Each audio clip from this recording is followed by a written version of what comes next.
Hello guys, good morning. നമ്മുടെ breakfast സീരീസിൻ്റെ day 3 ആണ് ഇന്ന്. അപ്പോൾ പതിവ് പോലെ ഞാൻ സ്കൂളിൽ നിന്ന് ഇറങ്ങി. ഇന്നത്തെ വെതർ നോക്ക്.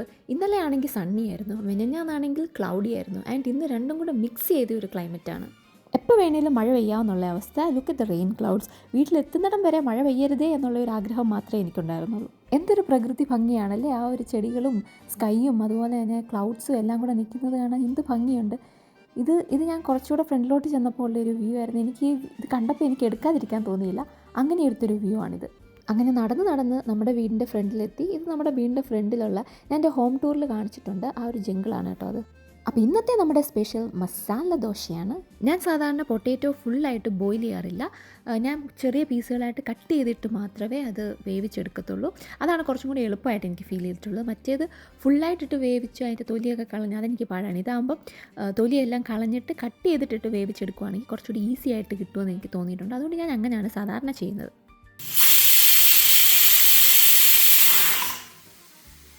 അങ്ങനെ നമ്മുടെ മസാല ദോശയ്ക്കുള്ള ഇൻഗ്രീഡിയൻസ് ഒക്കെ ഞാൻ കട്ട് ചെയ്ത് വെച്ചു. ആൻഡ് ഈ ഒരു ടെക്നിക്ക് എൻ്റെ കയ്യിൽ ഇങ്ങനെ ക്രഷ് ചെയ്തെടുക്കുന്ന ആ ഒരു സാധനത്തിൻ്റെ പേര് ഞാൻ മറന്നുപോയി. അതെൻ്റെ കയ്യിലില്ല. അതിന് പകരം ഞാൻ യൂസ് ചെയ്യുന്നൊരു ടെക്നിക്കാണിത്. സ്റ്റീൽ ഗ്ലാസ്സിൽ നമ്മുടെ ചപ്പാത്തിയുടെ കോലുണ്ടല്ലോ, അത് വെച്ചിട്ട് ഇടിച്ചെടുത്താൽ കറക്റ്റായിട്ട് നല്ല ക്രഷ് ചെയ്ത് കിട്ടും. ആൻഡ് ആ ചപ്പാത്തിക്കോൽ ആരുടെയാണെന്നറിയാമോ ഗൈസ്? എൻ്റെ കൂട്ടത്തിൽ പണ്ട് താമസിച്ച ആതിരയുടെ ആയിരുന്നു. ആൻഡ് അവളിപ്പം ഡെലിവറിയൊക്കെ കഴിഞ്ഞ് ബേബിയായിട്ട് ഇടുക്കിയിലിരിപ്പുണ്ട്. എന്ത് പെട്ടെന്നല്ലേ സമയമൊക്കെ പോകുന്നത്. എൻ്റെ മസാല ദോശയുടെ വലിയൊരു ഫാനായിരുന്നു അവൾ. അവൾക്ക് ഭയങ്കര ഇഷ്ടമായിരുന്നു ഞാൻ ഉണ്ടാക്കുന്ന മസാല ദോശ. കിഴങ്ങ് ഞാൻ 3 വിസിലാണ് അടുപ്പിച്ചത്. 3 വിസിൽ അടുപ്പിച്ചപ്പോഴത്തേക്കിനും അത്യാവശ്യം നല്ല രീതിയിൽ വെന്ത് കിട്ടിയിട്ടുണ്ടായിരുന്നു. 2 വിസിലാണെങ്കിലും മതി. കിഴങ്ങ് നന്നായിട്ട് വെന്ത് വന്നിട്ടുണ്ടായിരുന്നു. അതുകൊണ്ട് തന്നെ ഉടച്ചെടുക്കാനായിട്ട് ഈസി ആയിരുന്നു. നമ്മുടെ മസാല ദോശയ്ക്കുള്ള മസാല ഇവിടെ റെഡിയാണ്. പിന്നെ പാനിൽ ദോശമാവ് ഒഴിച്ച് നമ്മുടെ പേപ്പർ ദോശ ഉണ്ടാക്കി. ആൻഡ് നമ്മുടെ മസാല ദോശയുടെ ഫില്ലിങ്ങും വെച്ച് അത് ഞാൻ മടക്കി എടുത്തു.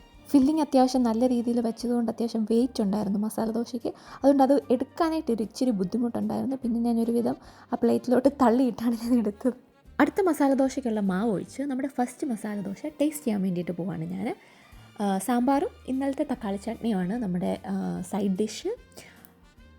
ഞാൻ പറയണ്ടല്ലോ ഗൈസ്, ഭയങ്കര ടേസ്റ്റായിരുന്നു. ഞാൻ തന്നെ എൻ്റെ ഫുഡിനെ പൊക്കുന്നതിന് എനിക്ക് വലിയ താല്പര്യമില്ല, പക്ഷേ എന്നാലും പറയാതിരിക്കാൻ പറ്റത്തില്ലല്ലോ. നല്ല ടേസ്റ്റായിരുന്നു. എനിക്ക് ഭയങ്കര ഇഷ്ടപ്പെട്ടു.